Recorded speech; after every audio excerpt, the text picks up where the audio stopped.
ये कहानी बटोत की रहने वाली सहरीश की है। कहा जाता है कि अगर रात के ठीक 3 बजे से लेकर 3:33 तक यह गेम खेला जाए तो किसी भी आत्मा या अनदेखी एनर्जी को अपने पास बुलाया जा सकता है। इस गेम के लिए सिर्फ 5 मोमबत्तियां चाहिए होती हैं। 4 मोमबत्तियों से जमीन पर एक डायमंड शेप बनाई जाती है। कहा जाता है कि इस दौरान जो भी बुलाया जाता है वह आपकी आवाज सुन लेता है और फिर लौटकर नहीं जाता।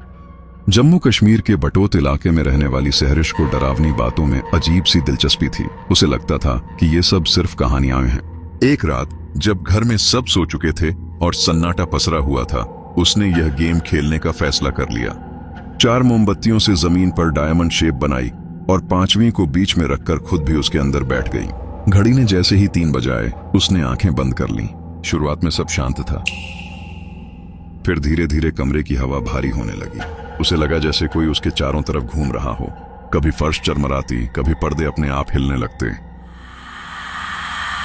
30 मिनट के आसपास उसके कानों में धीमी धीमी फुसफुसाहट गूंजने लगी।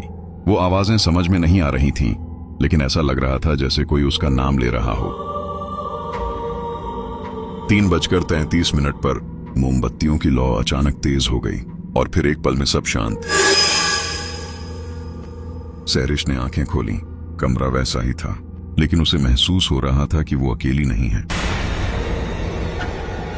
अगली सुबह सहरिश बदली बदली सी थी।